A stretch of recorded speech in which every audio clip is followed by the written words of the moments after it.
ദൈവത്തിന്റെ അതിപരിശുദ്ധമായ ഈ നല്ല അനുഗ്രഹിക്കപ്പെട്ട നിമിഷത്തിൽ വാഴ്ത്തപ്പെടുമാറാകട്ടെ.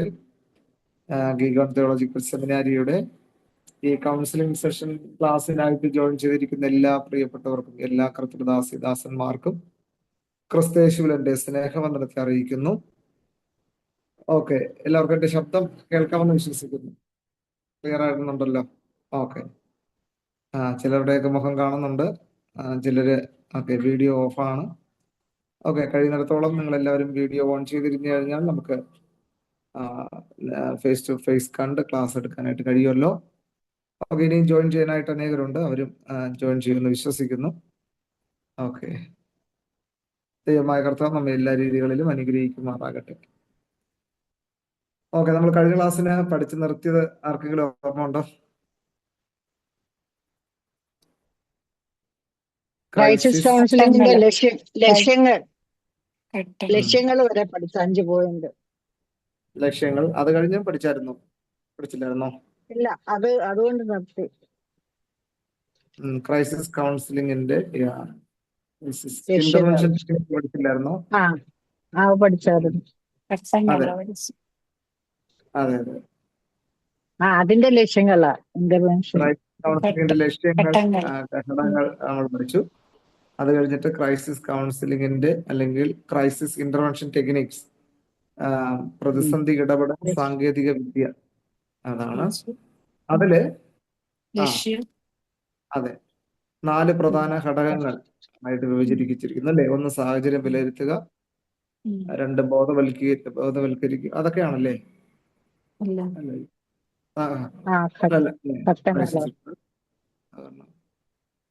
പ്രധാന ഘടകങ്ങൾ ശാന്തത ഉറപ്പാക്കൽ അല്ലേ? Ensuring safety, providing support, yes, encouraging expression, problem solving, follow up support. അതുവരെ നമ്മൾ പഠിച്ചു നടത്തിയായിരുന്നു. ഓക്കെ, 5 പോയിന്റ് പഠിച്ച സാറേ. തുടർച്ചയായ പിന്തുണ നൽകുക ലാസ്റ്റ്. അതെ, അതാ ലാസ്റ്റ് നമ്മൾ പഠിച്ചു നടത്തിയത്. ഓക്കെ, ഇന്ന് നമ്മൾ പഠിക്കാനായിട്ട് പോകുന്നത് പ്രതിസന്ധി ഘട്ടത്തിലെ അല്ലെങ്കിൽ സാങ്കേതിക വിദ്യയിലെ പ്രധാന സ്റ്റെപ്സുകളെ കുറിച്ചാണ്. Okay, crisis intervention techniques, main steps.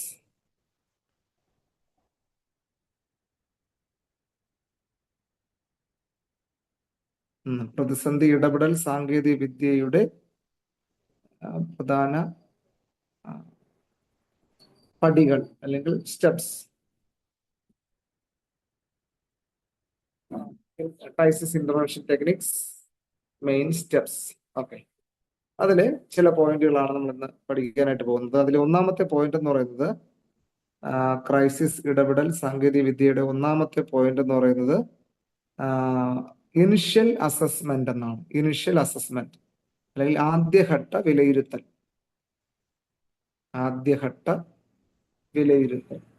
Initial assessment, INITIA, initial assessment, ASSESSMENT, initial assessment.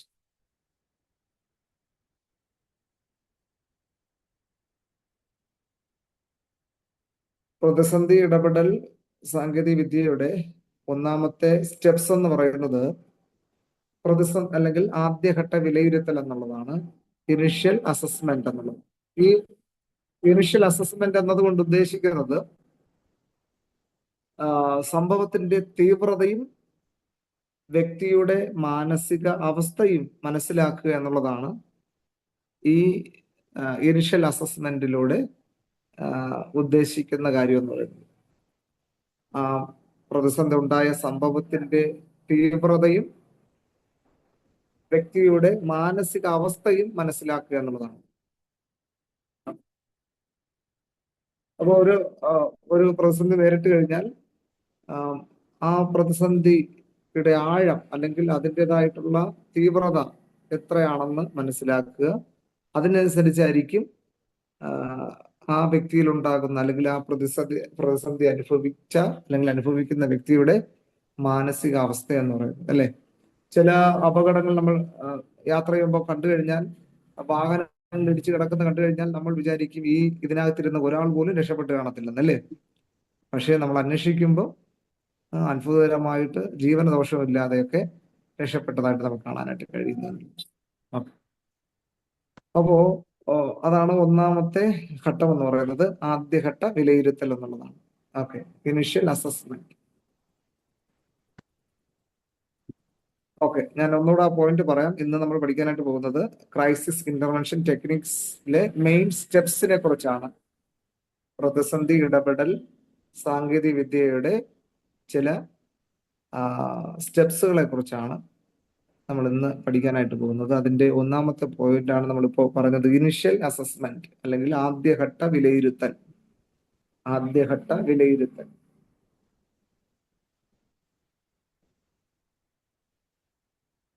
അപ്പോ ഈ ആദ്യഘട്ട വിലയിരുത്തൽ എന്ന് വെച്ച് കഴിഞ്ഞാൽ, ഒരു പ്രതിസന്ധി നേരിട്ട് കഴിഞ്ഞാൽ ആ പ്രതിസന്ധിയിൽ എത്രത്തോളം അതിന്റെ തീവ്രത വ്യക്തിയുടെ മാനസികാവസ്ഥയും ആ പ്രതിസന്ധിയുടെ തീവ്രതയും അല്ലെങ്കിൽ ആ സംഭവിച്ച വ്യക്തിയുടെ, പ്രതിസന്ധി അനുഭവിച്ച വ്യക്തിയുടെ മാനസികാവസ്ഥയും മനസ്സിലാക്കുന്ന ഒരു സ്കെയിലാണ് അല്ലെങ്കിൽ ഒരു വിദ്യയാണ് ഇനീഷ്യൽ അസസ്മെന്റ് എന്ന് പറയുന്നത്, ആദ്യഘട്ട വിലയിരുത്തൽ എന്നുള്ളത്.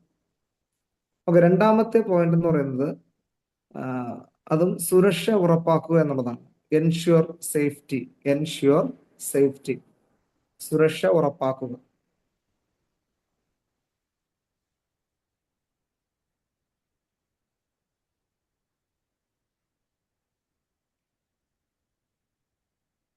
അപ്പോ ഈ ചില പ്രതിസന്ധികൾ അനുഭവിക്കുന്ന വ്യക്തികൾക്ക് ചിലപ്പോൾ അവരുടെ ആരോഗ്യം പൂർണ്ണമായിട്ട് നഷ്ടപ്പെടുന്ന അവസ്ഥയിലായിരിക്കാം. ചിലപ്പോൾ പഴയതുപോലെ അവർക്ക് ഓടി നടന്ന് കാര്യങ്ങൾ ചെയ്യാനോ വർക്കുകൾ ചെയ്യാനോ ഒന്നും കഴിയാത്ത അവസ്ഥയിലായിരിക്കും. അപ്പോൾ അങ്ങനെയുള്ള വ്യക്തികൾക്ക് സ്വയം തൊഴിലോ അല്ലെങ്കിൽ അവർക്ക് ചെയ്യാൻ പറ്റുന്ന അവസ്ഥകളിൽ നിന്ന് ഒരു രക്ഷ നൽകുക എന്നുള്ളതാണ്, ഒരു സുരക്ഷ ഉറപ്പാക്കുക എന്നുള്ളതാണ് എൻഷുർ സേഫ്റ്റി എന്ന് പറയുന്നത്. അപ്പോ അത് പ്രതിസന്ധി അനുഭവിച്ച വ്യക്തിയിൽ നിന്ന് അവർക്ക് ഈ കൂടുതൽ അപകട സാധ്യതകൾ ഒഴിവാക്കി അവരെ അതിൽ നിന്ന് രക്ഷിക്കുക എന്നുള്ളതാണ് എൻഷുർ സേഫ്റ്റി അല്ലെങ്കിൽ സുരക്ഷ ഉറപ്പാക്കുക എന്നുള്ളത് കൊണ്ട് ഉദ്ദേശിക്കുന്നത്. ഒന്ന്, ഇനിഷ്യൽ അസസ്മെന്റ്. രണ്ട്, എൻഷുർ സേഫ്റ്റി, അതായത് ആദ്യഘട്ട വിലയിരുത്തൽ. രണ്ട്, സുരക്ഷ ഉറപ്പാക്കുക. മൂന്നാമത്തെ പോയിന്റ് എന്ന് പറയുന്നത് എസ്റ്റാബ്ലിഷ് റാപ്പോർട്ട്, നല്ല സൗഹൃദം സ്ഥാപിക്കുക എന്നുള്ളതാണ്, നല്ലൊരു ബന്ധം സ്ഥാപിക്കുക. Establish rapport, RAPPORT. ഓക്കെ, ഈ പോയിന്റ് എനിക്ക് കഴിഞ്ഞ ക്ലാസ്സിൽ ഇച്ചിരി നമ്മൾ ഡിസ്കസ് ചെയ്തതാണ്. എങ്ങനെ ഒരു വ്യക്തിയുമായിട്ട് നമുക്ക് റാപ്പോർട്ട് ബിൽഡിംഗ് ചെയ്യാൻ പറ്റും. ഏതൊരു കൗൺസിലിംഗിലാണെങ്കിലും നമ്മൾ ഒരു വ്യക്തി, നമ്മുടെ അടുക്കൽ കൗൺസിലിങ്ങിന് വരുന്ന വ്യക്തി മനസ്സ് തുറക്കണമെന്നില്ല. നമ്മൾ അവരുമായിട്ടൊരു ഒരു സൗഹൃദം, ഒരു പരിചയം നമ്മൾ പരിചയപ്പെടുത്തി അവരുമായിട്ടൊരു ബന്ധം സ്ഥാപിച്ചെങ്കിൽ ആ വരുന്ന കക്ഷിക്ക് കൗൺസിലറായിട്ടുള്ള നമ്മളോട് ഒരു മനസ്സുണ്ടാകും, തുറന്നു പറയാനായിട്ടൊരു മനസ്സ് ആ വ്യക്തിക്ക് ഉണ്ടായെങ്കിലേ നമ്മളോട് അവർ പറയാനായിട്ട് ആഗ്രഹിക്കുകയുള്ളൂ. അപ്പോ അങ്ങനെ പറയണമെങ്കിൽ നമ്മൾ കൗൺസിലിങ്ങിന് വരുന്ന വ്യക്തിയുമായിട്ട് നല്ലൊരു റാപ്പോർട്ട് ബിൽഡ് ചെയ്യണം നമ്മൾ. അപ്പൊ റാപ്പോർട്ട് എന്ന് പറയുമ്പോൾ ഈ bridge between heart to heart എന്ന്, ഹൃദയങ്ങൾ തമ്മിൽ ഇണങ്ങാനായിട്ട് അല്ലെങ്കിൽ ചേരാനായിട്ട് ഒരു പാലം നിർമ്മിക്കുക എന്നുള്ളത്. അപ്പോൾ ഒരു നദിക്ക് അക്കരെ നമുക്ക് കടക്കണമെങ്കിൽ ഒരു പാലം ആവശ്യമാണ്, അല്ലെങ്കിൽ ഒരു ബ്രിഡ്ജ് ആവശ്യമാണ്. എന്നതുപോലെ ഒരു സുതാര്യമായിട്ടുള്ള കമ്മ്യൂണിക്കേഷന് വേണ്ടിയിട്ട്, ആശയവിനിമയത്തിന് വേണ്ടിയിട്ട് വ്യക്തിയും തമ്മിൽ സജ്ജരാകണം, അല്ലെ? അപ്പോൾ അങ്ങനെ ഒരു സജ്ജരാകണമെങ്കിൽ, ആക്റ്റീവ് ആകണമെങ്കിൽ ആ വ്യക്തിയുമായിട്ടൊരു സൗഹൃദം അല്ലെങ്കിൽ ഒരു പരിചയപ്പെടൽ ആവശ്യമാണ്.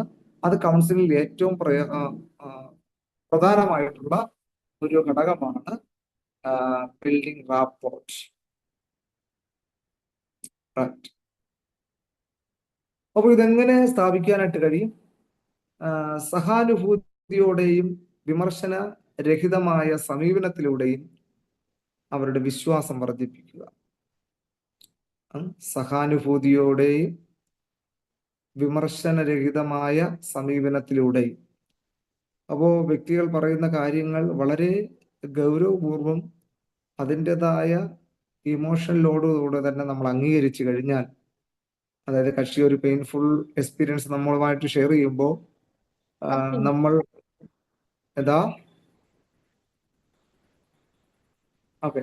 നമ്മളതിനെ നിസ്സാരവൽക്കരിച്ചു കഴിഞ്ഞാൽ ഒരുപക്ഷെ പ്രതിസന്ധിയിലായിരിക്കുന്ന വ്യക്തി നമ്മളോട് തുറന്ന് പറയുമ്പോൾ തന്നെ അവർക്ക് മാനസികമായിട്ടുള്ള ഹർട്ട് ഉണ്ടാകാനായിട്ട് സാധ്യത അല്ലേ, വിഷമം. അപ്പോ അവര് ആ ഇമോഷനിലോടുകൂടെ തന്നെ പറയുമ്പോൾ അതേ ഫീലിങ്ങോടുകൂടെ നമ്മൾ കേൾക്കാനായിട്ടൊരു മനോഭാവം ഉണ്ടായി കഴിഞ്ഞാൽ അവർക്ക് മനസ്സിലാവും എന്റെ വിഷമത്തിലും ഈ വ്യക്തി എന്നോടൊപ്പം ഉണ്ടല്ലോ എന്നൊരു തോന്നൽ വന്നു കഴിഞ്ഞാൽ തീർച്ചയായിട്ടും അവര് ഓപ്പൺ അപ്പ് ആകാനിടയാകും അല്ലെ, ഒരു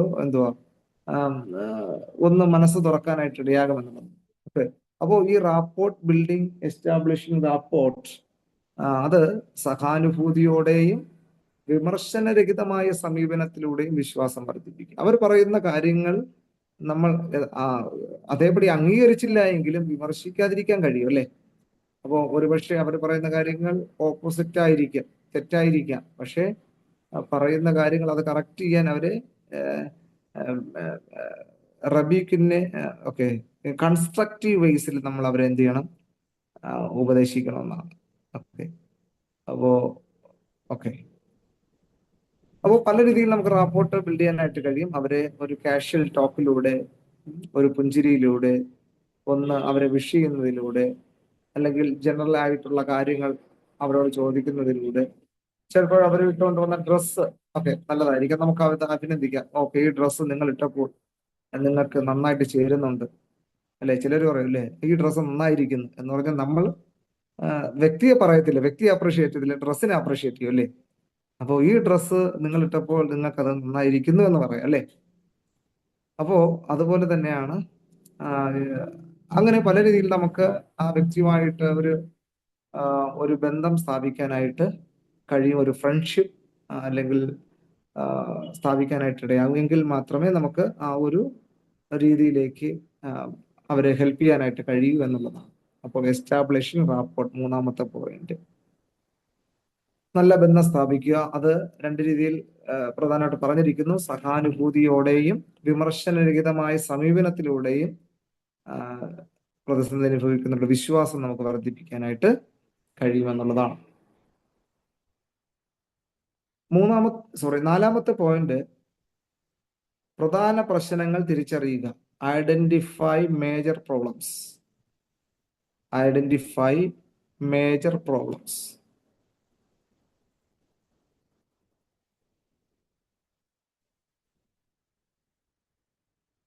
അപ്പോൾ നമ്മൾ കൗൺസിലിംഗില് മറ്റൊരു പ്രധാനപ്പെട്ട കാര്യം നമ്മൾ മനസ്സിലാക്കേണ്ടുന്നത് അല്ലെങ്കിൽ അറിഞ്ഞിരിക്കേണ്ടുന്ന മറ്റൊരു ഘടകം എന്ന് പറയുന്നത്, ഒരിക്കലും presenting problem will not be a counselling problem.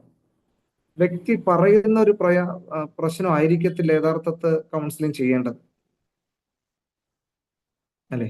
ചിലരൊക്കെ കൗൺസിലിംഗ് നമ്മുടെ തരും അല്ലേ, എനിക്ക് വേണ്ടിയിട്ടല്ല, എൻ്റെ കൂടെയുള്ള അല്ലെങ്കിൽ എൻ്റെ ഫ്രണ്ട്സായ അവരുടെ ഫ്രണ്ട്സിന്റെ ആൾക്ക് ഇങ്ങനെയൊക്കെ ഒരു വിഷയമുണ്ട്, അത് അവർ റിസോൾവ് ചെയ്തോളും.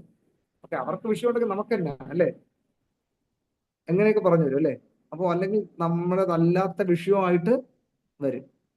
അപ്പോൾ യഥാർത്ഥത്തിൽ ഇപ്പോൾ ഒരു കുഞ്ഞുങ്ങളെ അല്ലെങ്കിൽ പഠിക്കുന്ന കുഞ്ഞുങ്ങളെ സംബന്ധിച്ചിടത്തോളം അവർ കൗൺസിലിംഗ് വന്നു കഴിഞ്ഞാൽ അവർ ആദ്യം പറയുന്നത്, എനിക്കിപ്പോ ഈയിടെയായിട്ട് പഠിക്കാനായിട്ടൊന്നും താല്പര്യമില്ല, പഠിക്കണമെന്ന് ആഗ്രഹമുണ്ട്, പഠിച്ചു കഴിഞ്ഞാൽ എനിക്ക് കോൺസെൻട്രേഷൻ കിട്ടുന്നില്ല, എനിക്ക് പഠിക്കുന്ന കാര്യത്തിലൊന്ന് ശ്രദ്ധിക്കാൻ ഏകാഗ്രത നഷ്ടപ്പെടുന്നു എന്നുള്ളതാണ്. അപ്പോ അത് പ്രസന്റിങ് പ്രോബ്ലമാണ്. പക്ഷേ അത് presenting problem may not be a counselling problem. അപ്പോ അതിനപ്പുറത്ത് വ്യക്തി അഭിമുഖീകരിക്കുന്ന മറ്റേതോ വിഷയങ്ങളുണ്ട്. അപ്പൊ കൗൺസിലർ എന്നുള്ളത് നമ്മൾ മനസ്സിലാക്കണം, ഈ വ്യക്തിക്ക് കാര്യത്തിൽ അല്ലെങ്കിൽ പഠനത്തിൽ കോൺസെൻട്രേറ്റ് ചെയ്യാതിരിക്കാൻ കഴിയാത്ത മറ്റേതോ ഘടകങ്ങളുണ്ട്, ഒത്തിരി ഘടകങ്ങൾ കാണും അല്ലെ. അപ്പൊ അതെന്താണെന്ന് നമ്മൾ ആ വ്യക്തിയെ കൊണ്ട് നമ്മൾ മനസ്സിലാക്കുക, പറയുക എന്നുള്ളതാണ്, പറയിപ്പിക്കുക എന്നുള്ളതാണ് അല്ലെ. അപ്പോൾ ആദ്യം പറഞ്ഞു കഴിഞ്ഞാൽ നിനക്ക് എന്താ, അല്ലെങ്കിൽ കോൺസെൻട്രേറ്റ് ചെയ്യാൻ ശ്രദ്ധിക്കാൻ കഴിയാത്തത് എന്താന്ന് ചോദിച്ചു കഴിഞ്ഞാൽ അവർക്കും അറിയത്തില്ല എന്ന് പറയും അല്ലേ. അതുകൊണ്ടാണ് ഞാൻ സാറിന്റെ അടുത്ത് പറഞ്ഞത്, അല്ലെങ്കിൽ കൗൺസിലിംഗ് വന്നതെന്ന് പറയും അല്ലെ. അപ്പോ നമ്മൾ അവരെ ഓക്കെ, ആദ്യമേ നമ്മൾ പ്രശ്നത്തിനെ വലുതായിട്ട് കാണാതെ വ്യക്തിയെ നമ്മൾ ഫോക്കസ് ചെയ്യുക, വ്യക്തിക്ക് പ്രാധാന്യം കൊടുക്കുക. അതാണ് ഇവിടെ കാണുന്നത്. Help the person to clarify and prioritise the most pressing എന്ന് പറഞ്ഞ ഏറ്റവും ഗുരുതരമായ പ്രശ്നങ്ങൾ വ്യക്തീകരിച്ച് അതിന് പരിഹാര മാർഗങ്ങൾ കാണിക്കുക എന്നുള്ളതാണ്. അപ്പോൾ ഒത്തിരി കാര്യങ്ങൾ പറയും, പക്ഷെ എല്ലാ കാര്യങ്ങൾക്കും നമുക്ക് പരിഹാരം കൊടുക്കാൻ പറ്റത്തില്ല. അതിൽ പ്രധാനമെന്ന് നമുക്ക് തോന്നുന്ന, അല്ലെങ്കിൽ നമുക്ക് കൗൺസിലറിന് തോന്നുന്നതിനേക്കാൾ വ്യക്തിക്ക് തോന്നുന്നതാണ്, അവർക്ക് ഏത് കാര്യമാണ് റിസോൾവ് ചെയ്യണം എന്ന് അവർ ആഗ്രഹിക്കുന്നു, അത് അവര് കൂടുതലായിട്ട് പറയും അല്ലേ. അതിന് ആ വിഷയത്തെ കേന്ദ്രീകരിക്കുമ്പോൾ അവർക്കുണ്ടാകുന്ന ശാരീരിക, മാനസിക, വൈകാരിക മാറ്റങ്ങൾ അത് കൗൺസിലർ ചിന്തിക്കുക അല്ലേ. അത് മനസ്സിലാക്കി അവരെ കൊണ്ട് അതെന്താണ് കാരണം, അല്ലെങ്കിൽ ഇന്നതാണ് ഇതിന്റെ കാരണമെന്ന് മനസ്സിലാക്കാൻ ശ്രമിച്ചു കഴിഞ്ഞാൽ തീർച്ചയായിട്ടും അത് അംഗീകരിക്കാനായിട്ട് ഇടയാകുമെന്നുള്ളതാണ്. അപ്പോ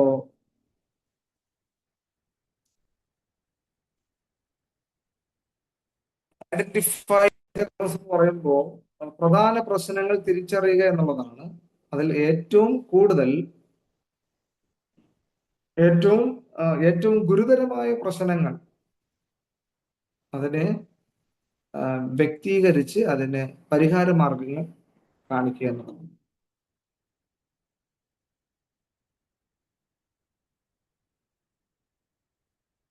അപ്പോ കൗൺസിലിങ്ങിന് വന്നിരിക്കുന്ന ഒരു വ്യക്തിയെ സംബന്ധിച്ചിടത്തോളം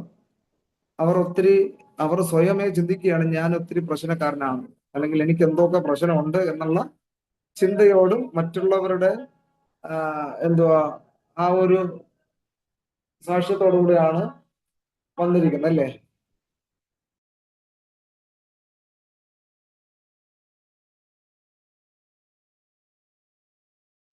വൺ മിനിറ്റ്.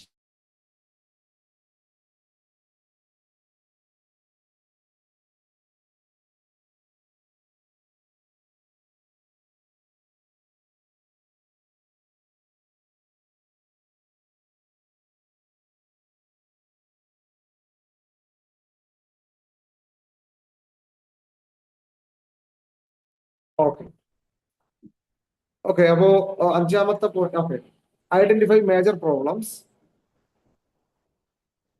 ഓക്കെ, ഒത്തിരി പ്രയാസങ്ങളിലൂടെ ആയിരിക്കും ആ വ്യക്തി വന്നിരിക്കുന്നത് അല്ലേ.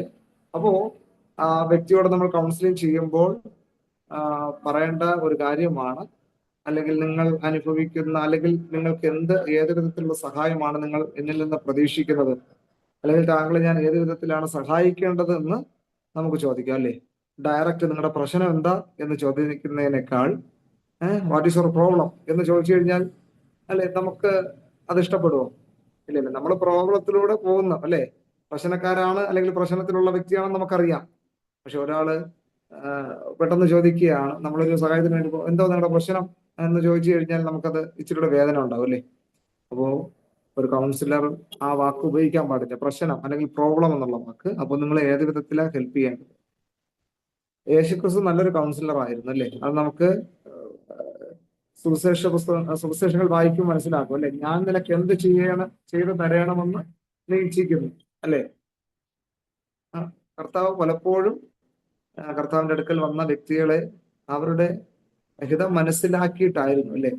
38 വർഷം കാലം പക്ഷപാതം പിടിച്ചല്ലേ കുളക്കരയിൽ കിടന്ന പക്ഷപാതക്കാരനോടും കർത്താവ് ചോദിക്കുന്നുണ്ട്, നിനക്ക് സൗഖ്യമാകാൻ മനസ്സുണ്ടോ അല്ലേ.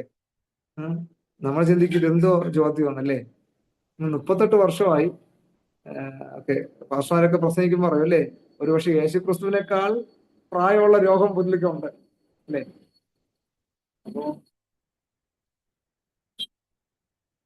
കർത്താവ് ചെന്നിട്ട് ചോദിക്കുകയാണ്, തന്റെ മനോഭാവം മനസ്സിലാക്കുകയാണ് അല്ലേ. അപ്പോ താൻ പറയുന്ന ഒരു എക്സ്ക്യൂസ് അവിടെ കാണുന്നല്ലേ. ദൂതൻ കുളം കലക്കാൻ വരുമ്പോ എന്നെ ഇറക്കി വിടാനായിട്ട് ആരുമില്ല. അപ്പൊ നിങ്ങൾ ആ ഭാഗം ചിന്തിച്ചിട്ടുണ്ടോന്ന് അറിയത്തില്ല. ഞാൻ ചിന്തിച്ചു 38 വർഷം, 365 ഇൻറ്റു 38 വർഷം ഒന്ന് അടിച്ചു നോക്കണം, എത്ര ദിവസമാണ് അല്ലേ? ഒരു ദിവസം 1 ഇഞ്ചെങ്കിലും വെച്ച് അനങ്ങിയിരുന്നെങ്കിൽ കുളത്തിന്റെ അടിക്കൽ വന്നിരിക്കായിരുന്നു. ദൂതം വരുന്നത് ജസ്റ്റ് ഒന്ന് മറിഞ്ഞാൽ മതി, കുളത്തിനകത്ത് വീഴുമായിരുന്നു അല്ലേ? എന്റെ ചിന്തയിൽ ചിന്തിച്ചതാ. അപ്പോ കർത്താവ് ചോദിച്ച ചോദ്യവും ഇതും കൂടെ അല്ലെ കണക്ട് ആകുന്നുണ്ട്. സൗഖ്യമാകാൻ മനസ്സുണ്ടെങ്കിൽ എന്നേ സൗഖ്യമാകാമായിരുന്നു. അപ്പോ കർത്താവിന്റെ അടുത്ത് ഉള്ള അവസ്ഥ താൻ പറഞ്ഞപ്പോ പിന്നെ കുളത്തിൽ പോകേണ്ട വഴിയല്ല കാണിച്ചു കൊടുത്തത്, നീ നിന്റെ കിടക്ക എടുത്ത് നടക്കാനാ പറഞ്ഞത് അല്ലേ? അപ്പോ ഒരു കൗൺസിലിങ്ങിന് നമ്മുടെ അടുക്കൽ വരുന്ന വ്യക്തിയുടെ പ്രിഫറൻസ് എന്താണ്, ആ വ്യക്തിക്ക് അല്ലെങ്കിൽ ആ അനുഭവിക്കുന്ന പ്രയാസത്തിന് റിസോൾവ് ചെയ്യാൻ ആഗ്രഹം ഉണ്ടെങ്കിൽ ആ പ്രയാസം തുറന്നു പറയും അല്ലേ? ആ തുറന്നു പറയുന്നതിലൂടെ ആ വ്യക്തിക്ക് അതിലൂടെ ഉള്ള ഒരു പരിഹാരം അവർക്ക് ലഭിക്കും എന്നുള്ളതാണ്. അത് ഏത് വിഷയമാണെങ്കിൽ പോലും. ഇനി അടുത്ത 5-മത്തെ അതാണ് ഐഡന്റിഫൈ മേജർ പ്രോബ്ലംസ്, പ്രധാന പ്രശ്നം തിരിച്ചറിയുക എന്നുള്ളത്. ഇനി 5-മത്തത് എൻകറേജിങ് ഇമോഷണൽ എക്സ്പ്രഷൻ, അല്ലെങ്കിൽ വൈകാരിക പിന്തുണയെ സഹായിക്കുക എന്നുള്ളതാണ്. പാപങ്ങൾ തുറന്നു പറയാൻ അല്ലെങ്കിൽ വൈകാരികമായിട്ട് വ്യക്തി ഇടപെടുമ്പോൾ അത് ചിലപ്പോ എന്തുവാ കാര്യങ്ങൾ ഇങ്ങനെ തുറന്നു പറയുമ്പോൾ കക്ഷിക്ക് അല്ലെങ്കിൽ കൗൺസിലിക്ക് ചിലപ്പോ കരയണമെന്നുണ്ടാകും, അല്ലെങ്കിൽ ആ ശരീരത്തിൽ ഫേസിലൊക്കെ ആ ഒരു എക്സ്പ്രഷൻ ഉണ്ടാകും.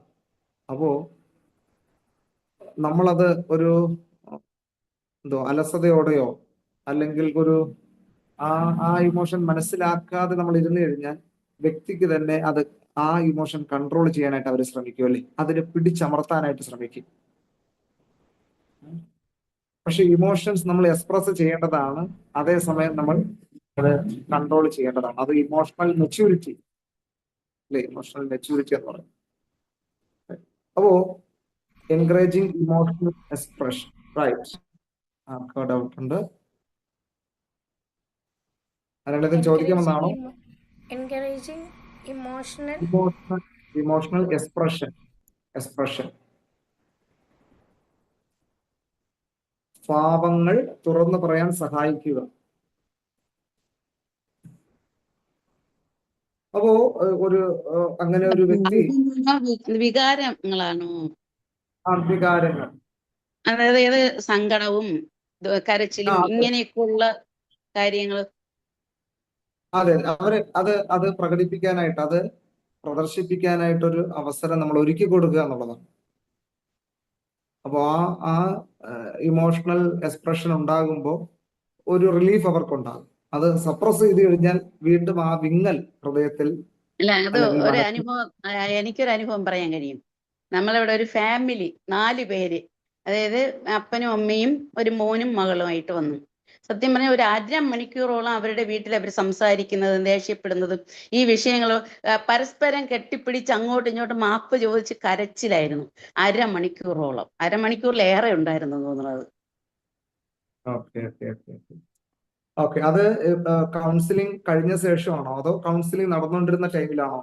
നടന്നുകൊണ്ടിരുന്നതിന്റെ ഇടയ്ക്കാ.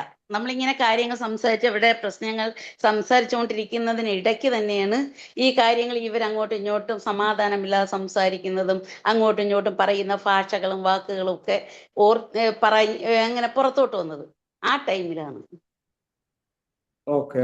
അപ്പോ അവിടെ കൗൺസിലർ എന്ന നിലയിൽ എനിക്ക് തോന്നുന്നു ടീച്ചർ അതിനുള്ള അവസരം അവർക്ക് ഒരുക്കി കൊടുത്തല്ലേ? അത് ഏറ്റു പറഞ്ഞ് ഉപേക്ഷിക്കാനുള്ള അവസരം കൊടുത്തു.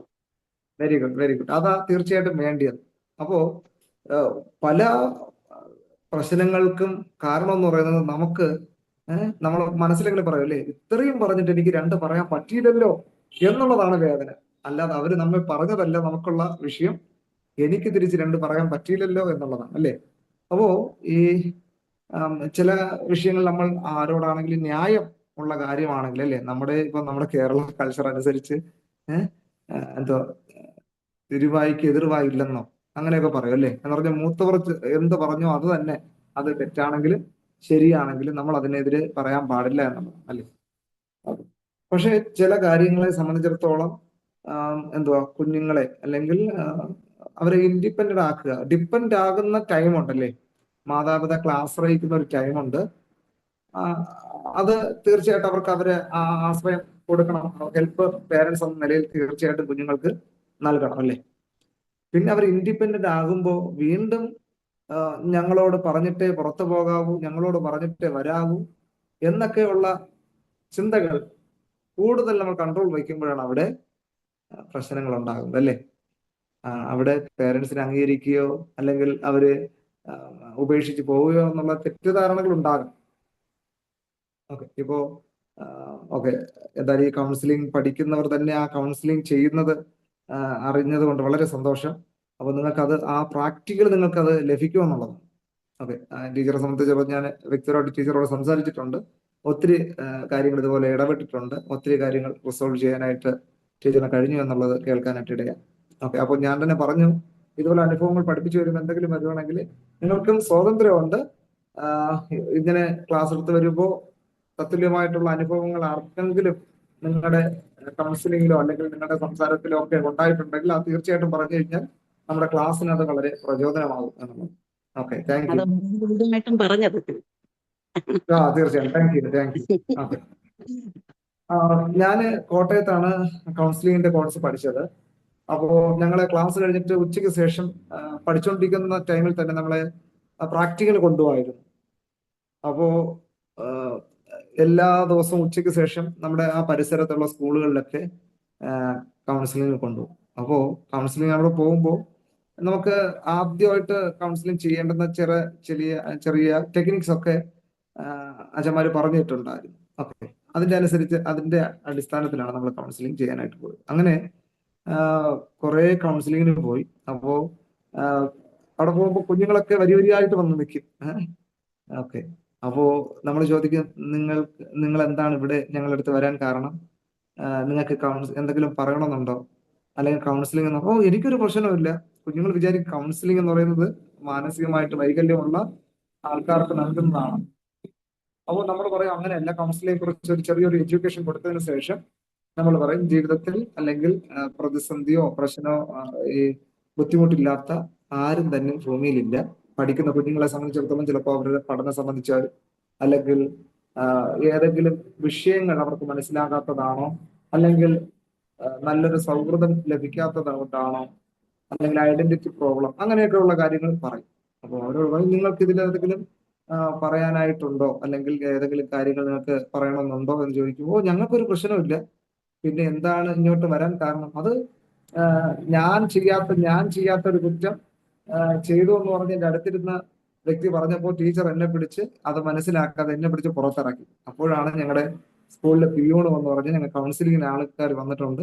അപ്പോൾ ടീച്ചർ എന്നാ നീ പൊക്കോ എന്ന് പറഞ്ഞ് എന്നെ വിട്ടു. അങ്ങനെയാണ് വന്നത്, അല്ലാതെ എനിക്കൊരു പ്രശ്നമില്ല. ഓക്കെ, അപ്പോ ഇങ്ങനെ സംസാരിച്ച് കൊണ്ടിരുന്നപ്പോൾ കുറെ ദിവസം കഴിഞ്ഞപ്പോൾ ഒരു 9ാം ക്ലാസ് പഠിക്കുന്ന ഒരു കൊച്ചെന്റെ അടുത്തിൽ വന്നു.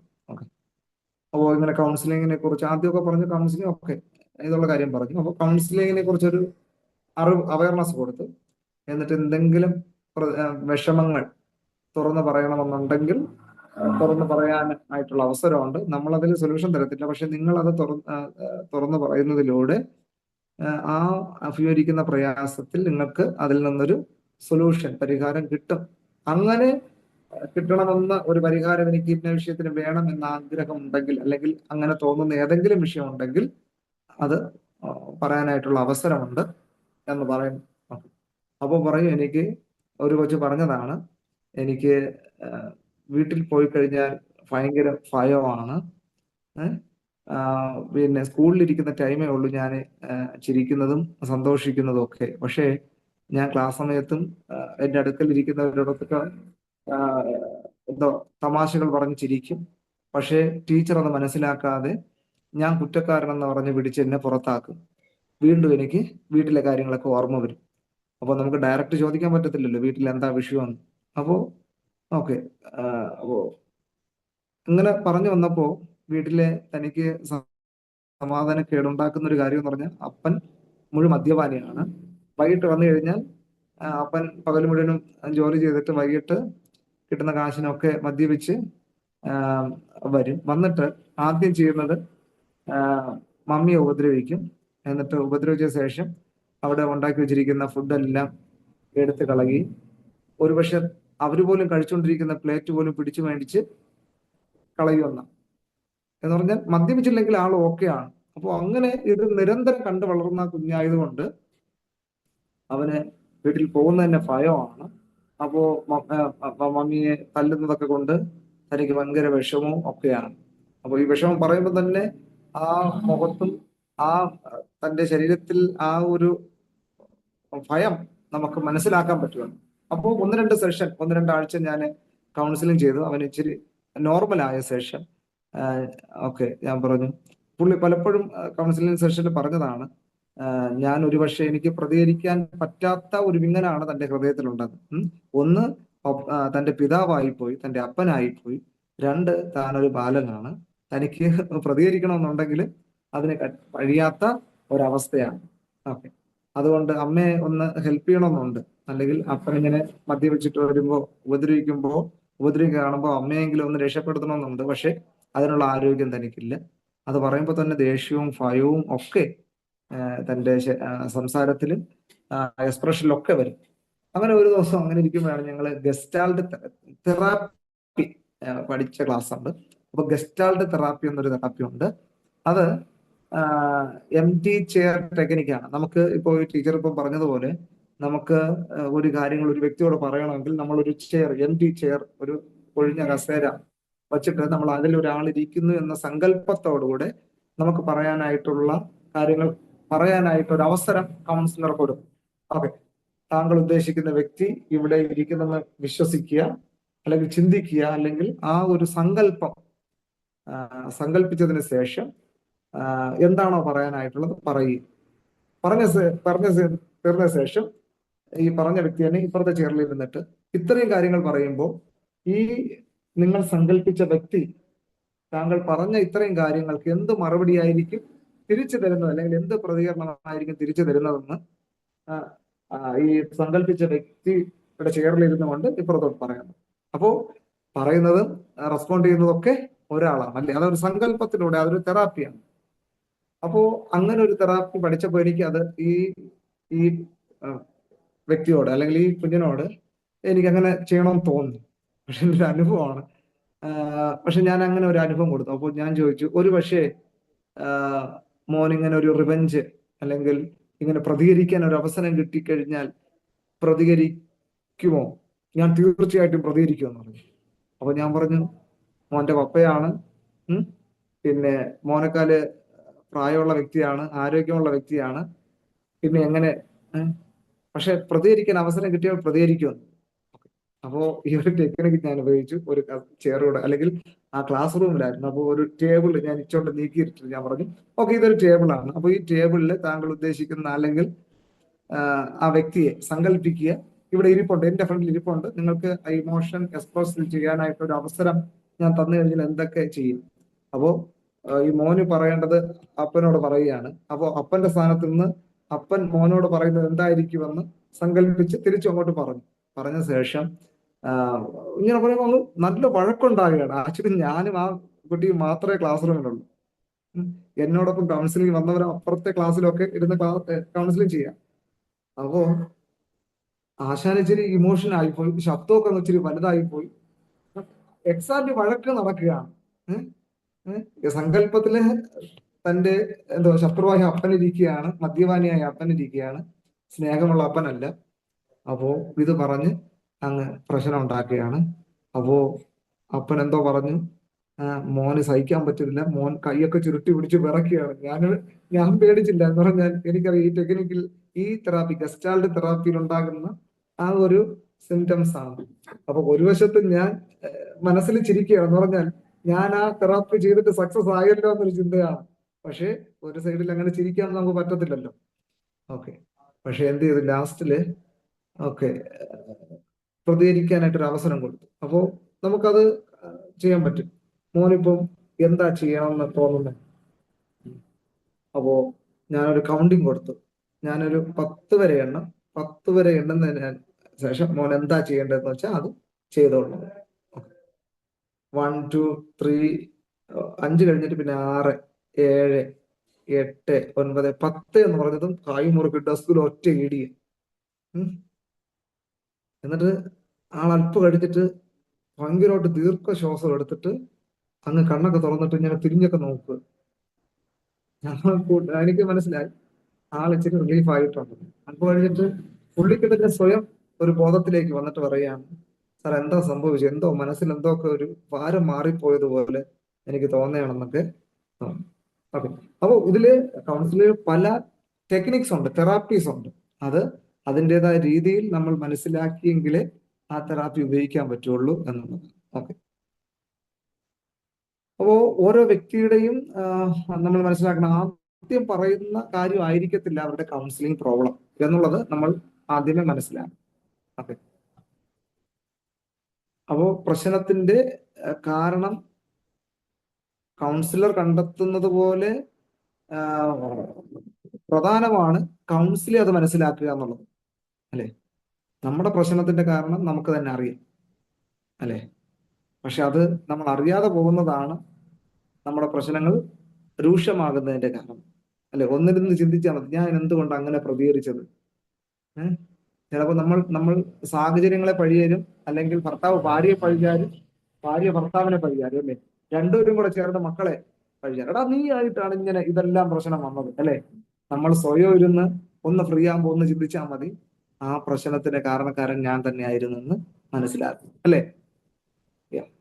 അപ്പോ യെസ്, ഇതാണ് അതിന്റെ നാലാമത്തെ, ഓക്കെ, അഞ്ചാമത്തെ എൻകറേജിങ് ഇമോഷണൽ എക്സ്പ്രഷൻ.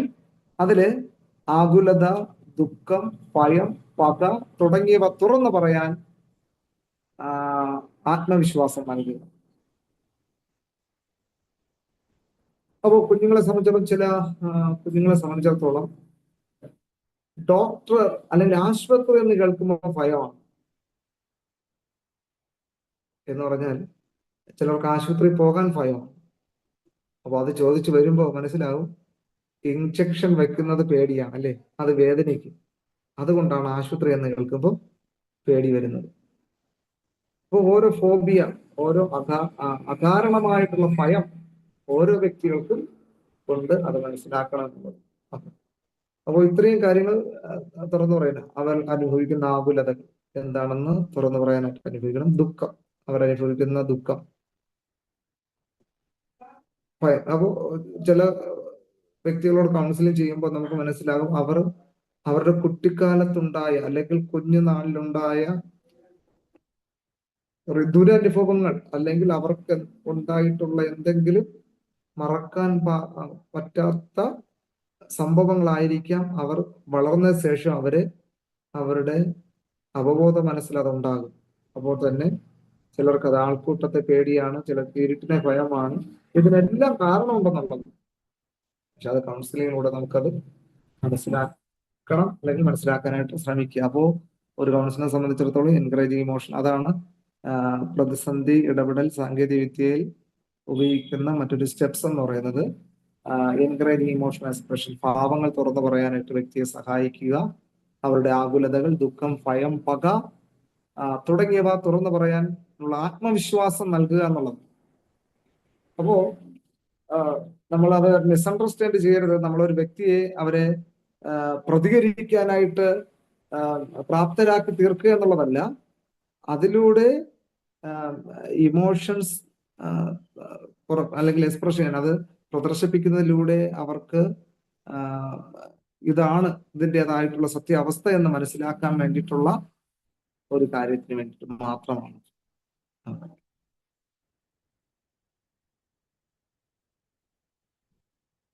ആറാമത്തെ പോയിന്റ് എന്ന് പറയുന്നത് എക്സ്പ്ലോർ കോപ്പിംഗ് സ്ട്രാറ്റജീസ്, പ്രതിരോധ രീതികൾ കണ്ടെത്തുക.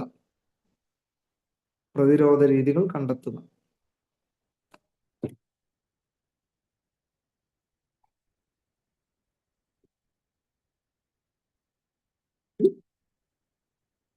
പ്രതിരോധ രീതികൾ explore coping strategies. Explore coping strategies.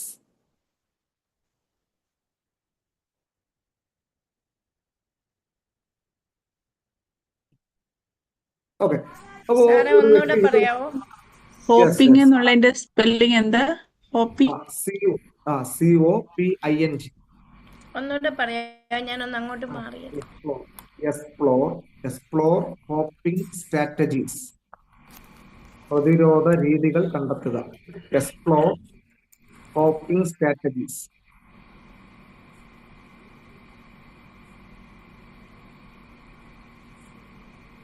ഈ മെത്തേഡ് എന്ന് പറയുന്നത് എക്സ്പ്ലോർ കോപ്പിംഗ് സ്ട്രാറ്റജി എന്ന് പറയുന്നത്, അല്ലെങ്കിൽ പ്രതിരോധ രീതികൾ കണ്ടെത്തുക എന്നുള്ളത് കൊണ്ട് ഉദ്ദേശിക്കുന്നത്, ഒരു പ്രതിസന്ധി വരുമ്പോൾ നമ്മൾ അവരോട് തന്നെ ചോദിക്കുക.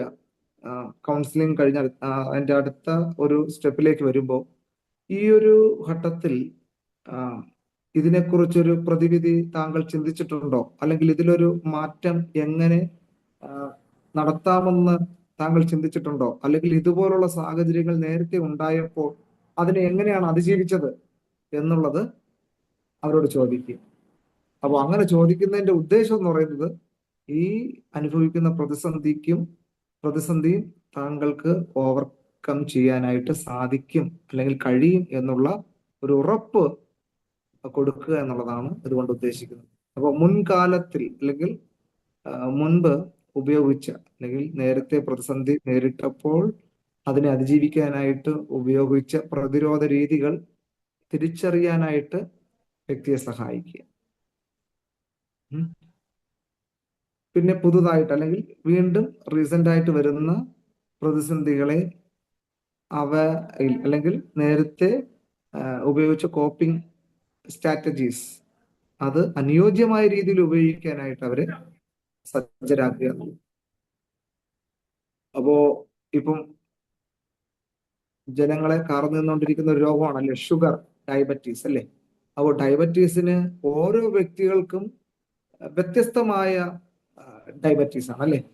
അപ്പോൾ തന്നെ ഡയബറ്റീസിന് ഒരു പ്രത്യേക മെഡിസിൻ ഉണ്ടെങ്കിൽ പോലും എല്ലാവർക്കും ഒരേ മെഡിസിൻ അല്ല കൊടുക്കുന്നത് അല്ലെ. ചിലർക്ക് ഇൻസുലിൻ എടുത്താലേ ശരിയാവുള്ളൂ, ചിലർക്ക് ടാബ്ലറ്റ് കഴിച്ചാൽ മതി, മറ്റു ചിലർക്ക് പ്രകൃതിദത്തമായിട്ടുള്ള എന്തെങ്കിലും മെഡിസിൻ എടുക്കും അല്ലേ. അപ്പോ വ്യത്യസ്തം. അതുപോലെ ഓരോ പ്രതിസന്ധി വരുമ്പോഴും നമ്മുടെ കോപ്പിംഗ് സ്ട്രാറ്റജി, അല്ലെങ്കിൽ അതിനെ പ്രതിരോധിക്കുന്ന രീതി നമ്മളത് എന്ത് ചെയ്യുക, അതിന് മാറ്റം വരുത്തുക എന്നുള്ളതാണ്. അപ്പോ ഫോർ എക്സാമ്പിൾ, നമുക്ക് തലവേദന അല്ലെ, ഹെഡ് ഏക്ക് വരാത്ത ആരുമില്ല. അപ്പോൾ നമുക്ക് ഒരു പ്രാവശ്യം തലവേദന വന്നപ്പോൾ അതിനെ എങ്ങനെയാണ് നമ്മൾ മാറ്റിയത്, അല്ലെങ്കിൽ അതിനെ എങ്ങനെയാണ് അതിജീവിച്ചതെന്ന് ഒരു പ്രാവശ്യം തലവേദന വരുമ്പോൾ നമ്മൾ ചിന്തിക്കുക.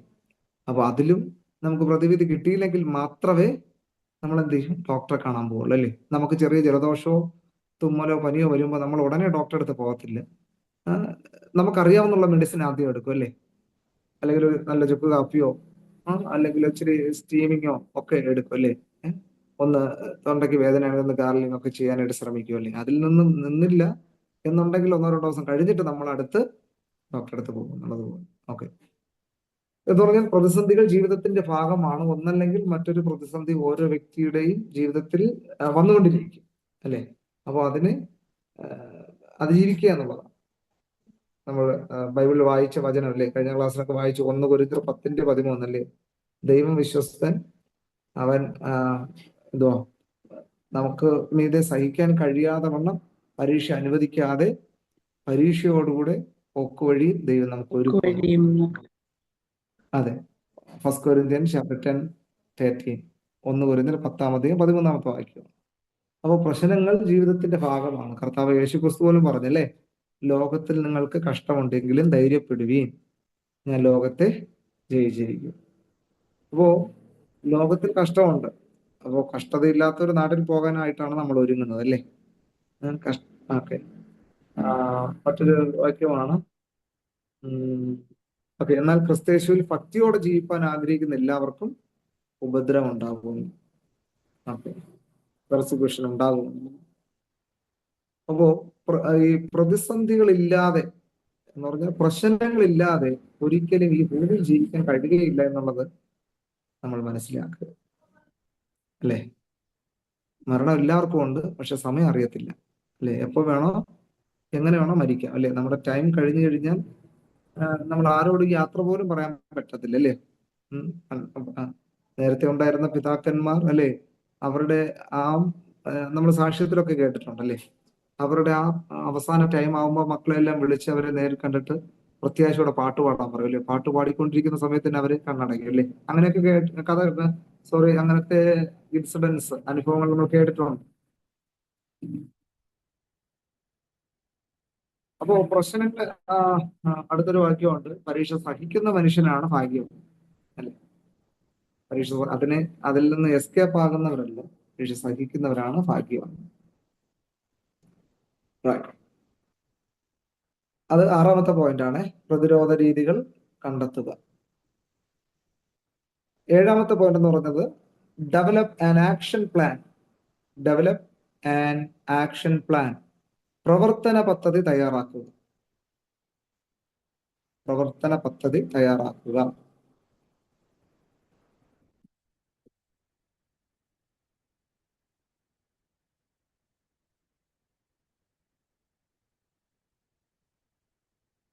ഓക്കെ, അപ്പോ പ്രതിസന്ധികൾ വരുമ്പോ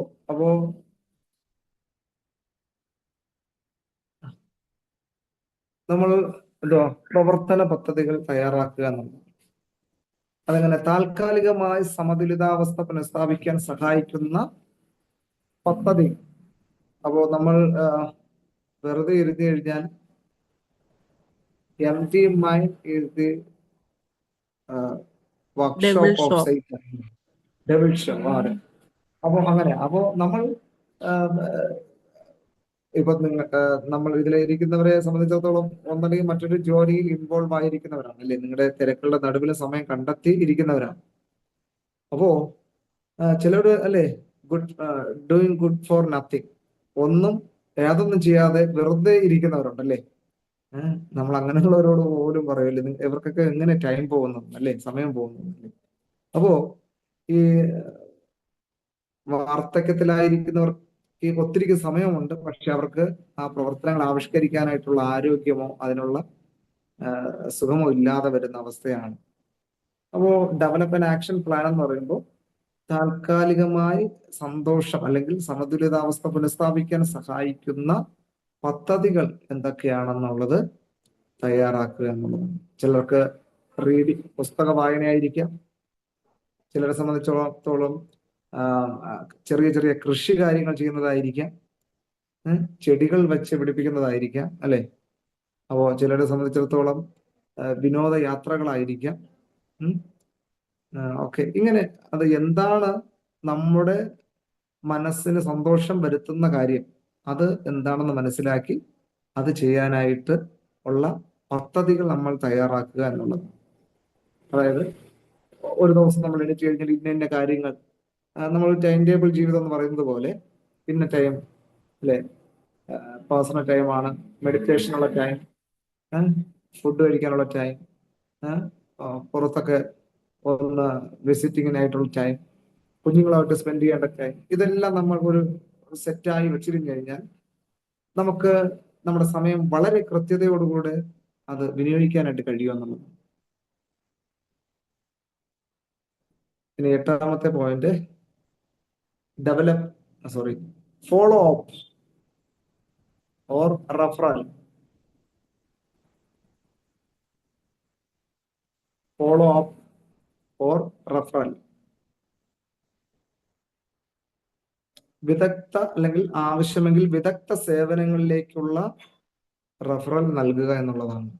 അല്ല എന്നുണ്ടെങ്കിൽ അവരെ ഒരു സെഷൻ കൗൺസിലിംഗ് ചെയ്തു കഴിഞ്ഞാൽ അതോടുകൂടെ അവരെ വിടുകയല്ല, അവരെ വീണ്ടും ഒരാഴ്ച കഴിഞ്ഞോ അല്ലെങ്കിൽ 2 ആഴ്ച കഴിഞ്ഞോ കക്ഷിക്ക് സൗകര്യമുള്ള ഒരു ടൈമിൽ വീണ്ടും വരാനായിട്ട് ഫോളോ അപ്പ് നൽകുക.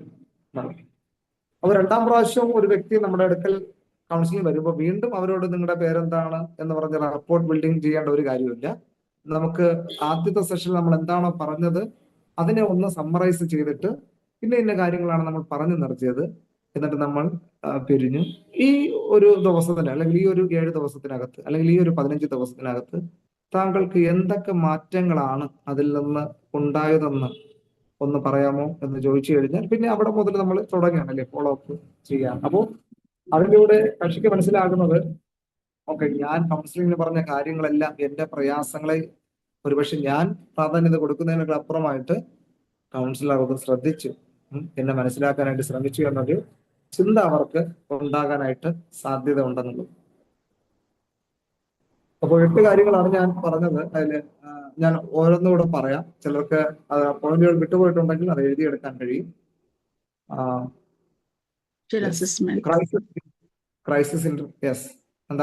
ക്രൈസിസ് ഇന്റർവെൻഷൻ ടെക്നിക്സിന്റെ മെയിൻ സ്റ്റെപ്സ് ആണ്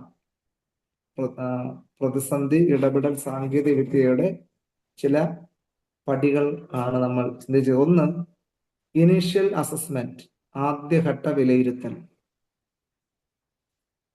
എല്ലാവരും അത് എഴുതാൻ തോന്നുന്നു. രണ്ടാമത്തെ പോയിന്റ്, എൻഷുർ സേഫ്റ്റി, സുരക്ഷ ഉറപ്പാക്കുക. Ensure safety. Number 3, establish rapport, നല്ല ബന്ധം സ്ഥാപിക്കുക. 4ാമത്തെ point, identify major problems. Identify major problems, പ്രധാന പ്രശ്നങ്ങൾ വിലയിരുത്തുക അല്ലെങ്കിൽ തിരിച്ചറിയുക. പ്രധാന പ്രശ്നങ്ങൾ തിരിച്ചറിയുക.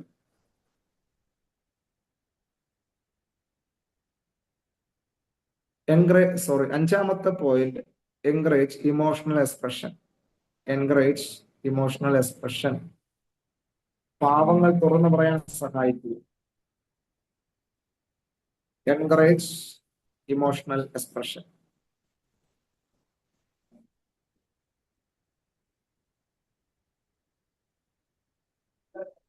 പാവങ്ങൾ തുറന്നു പറയാൻ അല്ലെങ്കിൽ വികാരങ്ങൾ പ്രകടിപ്പിക്കുവാൻ അവരെ സഹായിക്കുന്നു. Number 6, explore coping strategies. Explore coping strategies, പ്രതിരോധ രീതികൾ കണ്ടെത്തുക.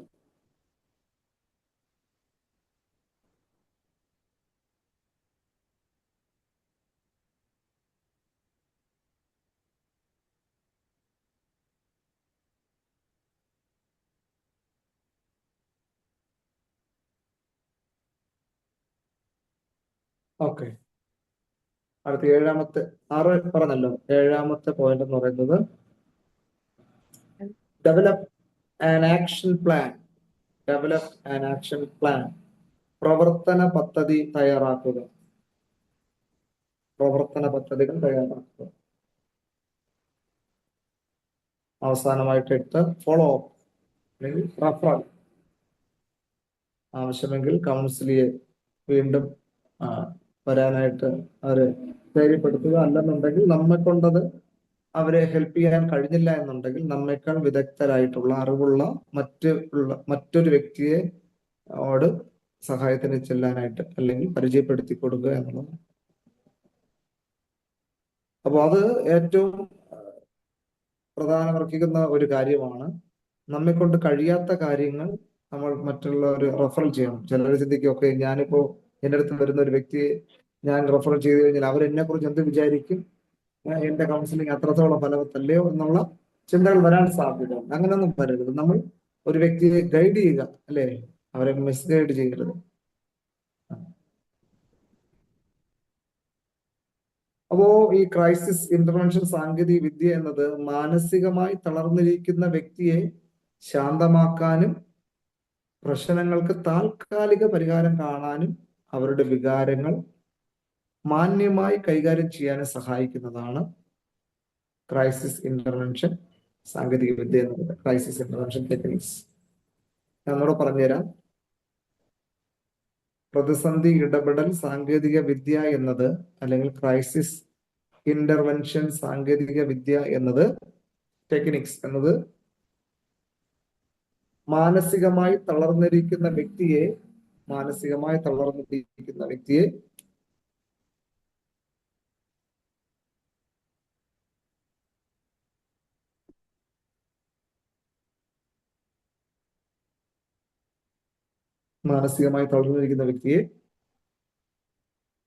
ശാന്തമാക്കാനും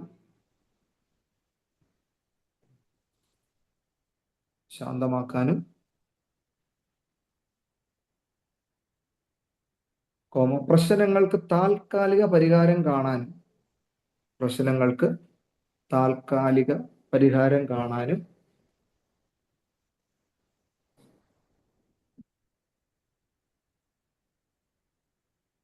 അവരുടെ വികാരങ്ങൾ മാന്യമായി കൈകാര്യം ചെയ്യാനും സഹായിക്കുന്നതാണ്. അവരുടെ വികാരങ്ങൾ മാന്യമായി കൈകാര്യം ചെയ്യാനും സഹായിക്കുന്നതാണ്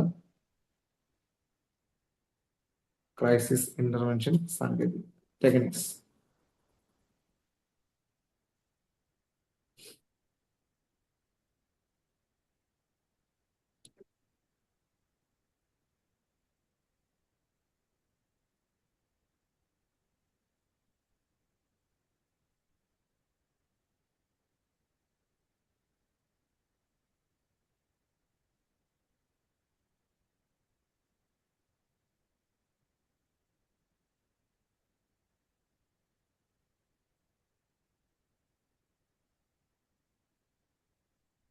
ഓക്കെ, അപ്പോൾ ഇത്രയും കാര്യങ്ങൾ മനസ്സിലായെന്ന് വിശ്വസിക്കുന്നു. ഓക്കെ, എങ്കിൽ നമ്മൾക്ക് അടുത്തൊരു ഭാഗത്തിലേക്ക് കടന്നു പോകാം. അടുത്ത ടോപ്പിക്കാണ് risk assessment and management. Risk assessment, RISK, risk assessment and management.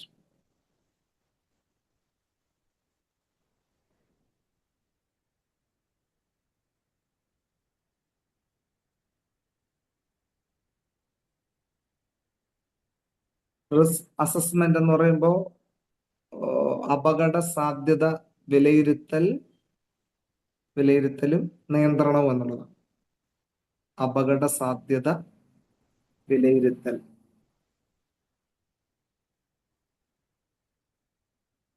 അതിന്റെ നിയന്ത്രണവും. Risk assessment and managing.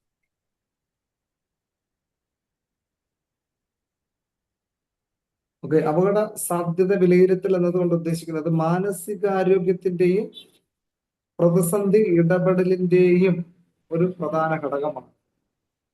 അപ്പൊ മാനസികാരോഗ്യത്തിന്റെയും ക്രൈസിസ് ഇന്റർവെൻഷന്റെയും ഒരു പ്രധാന ഘടകമാണ്. ഈ പ്രക്രിയയിൽ വ്യക്തിയെ അല്ലെങ്കിൽ പ്രതിസന്ധി അനുഭവിക്കുന്ന വ്യക്തിയെ മറ്റുള്ളവരെ അല്ലെങ്കിൽ സമുദായത്തെ അപകടത്തിൽ നിന്ന് സംരക്ഷിക്കുന്നതും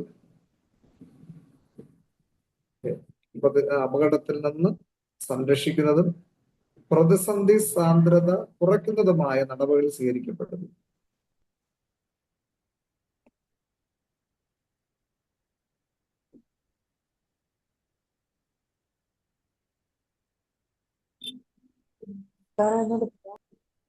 ഓക്കെ, അപകട സാധ്യത വിലയിരുത്തൽ എന്ന് പറയുന്നത് മറ്റുള്ളവരെ അല്ലെങ്കിൽ ഒരു സമൂഹത്തെ അപകടത്തിൽ നിന്ന് സംരക്ഷിക്കുന്നതും പ്രതിസന്ധി സാന്ദ്രത കുറയ്ക്കുന്നതുമായ നടപടികൾ ഇതിലൂടെ സ്വീകരിക്കപ്പെടുന്നു.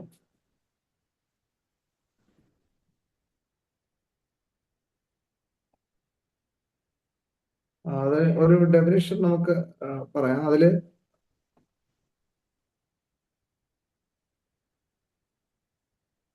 റിസ്ക് അസസ്മെന്റ് എന്ന് പറഞ്ഞാൽ അപകട സാധ്യത വിലയിരുത്തൽ എന്നതുകൊണ്ട് ഉദ്ദേശിക്കുന്നത് ഒരു വ്യക്തിക്ക് സ്വന്തം ജീവനും മറ്റുള്ളവരുടെ സുരക്ഷയ്ക്കും അതായത് ഒരു വ്യക്തിക്ക് സ്വന്തം ജീവനും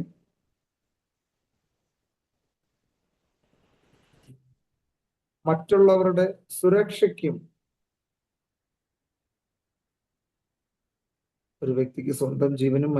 സുരക്ഷയ്ക്കും എന്തെങ്കിലും ഭീഷണി ഉണ്ടാകുന്ന സാഹചര്യം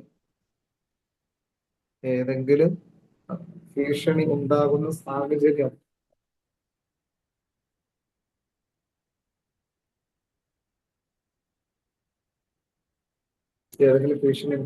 സാഹചര്യം ഉണ്ടോ എന്ന് തിരിച്ചറിയാനും വിലയിരുത്താനും വേണ്ടിയുള്ള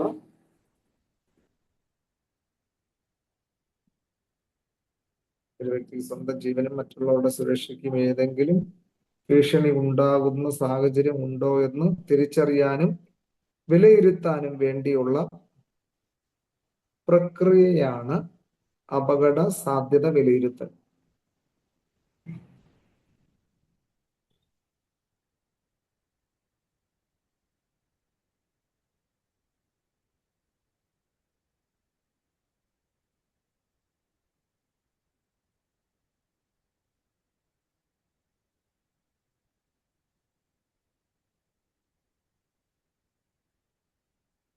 ഓക്കെ, ആ ഡെഫിനിഷൻ എല്ലാവർക്കും കിട്ടിയായിരുന്നോ? ഞാൻ ഒന്നുകൂടെ ഒന്ന് വായിക്കാം.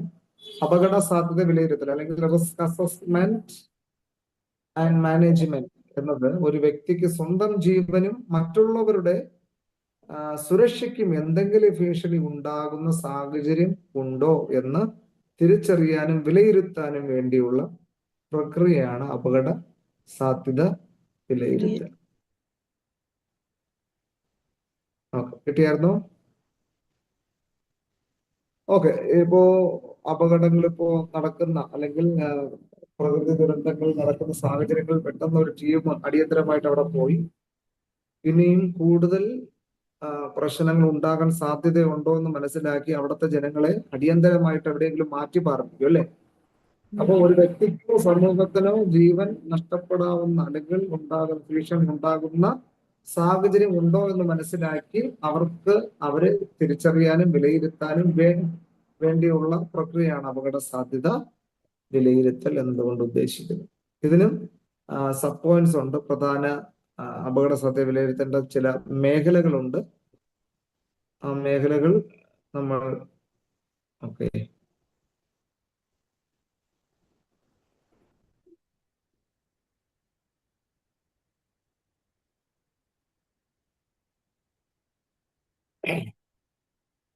ഓക്കെ, അത് നമുക്ക് എന്തായാലും അടുത്ത ക്ലാസ്സിനെ പഠിക്കാം, അത്രയും പോയിന്റ്സുകൾ.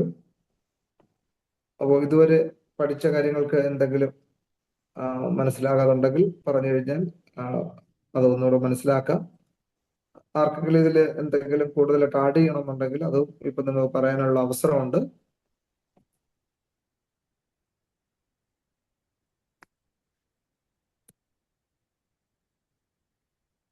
ഓക്കെ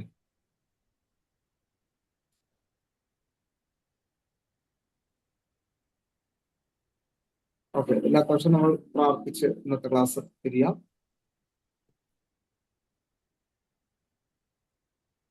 ഓക്കെ, നിങ്ങൾക്ക് ഇന്നത്തെ ക്ലാസ് മനസ്സിലായായിരുന്നോ എല്ലാവർക്കും? ഈ കോഴ്സ് ഇച്ചിരി ഒന്ന് മനസ്സിലാക്കാൻ ഇച്ചിരി അല്പം ടഫായിരിക്കും, പക്ഷെ മനസ്സിലാവുന്നുണ്ട്, മനസ്സിലാക്കാൻ പറ്റുന്നുണ്ട്. Okay, thank you. എനിവേ ലാസ്റ്റിൽ ഞാൻ നിങ്ങൾക്ക് ഇതിന്റെ എല്ലാം നോട്ടും ഡീറ്റെയിൽ ആയിട്ട് തരാം. അപ്പോൾ അതും കൂടെ വായിക്കുമ്പോൾ ഒന്ന് ഇച്ചിരി കൂടെ ഒന്ന് മനസ്സിലാവും.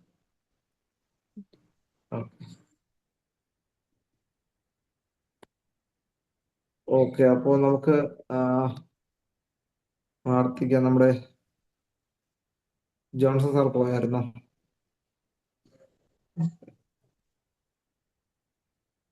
ഓക്കെ, സൂസൻ ബിജു ആന്റി പ്രാർത്ഥിക്കാമോ? പ്രാർത്ഥിച്ച് അവസാനിപ്പിക്കാം. ഓക്കെ.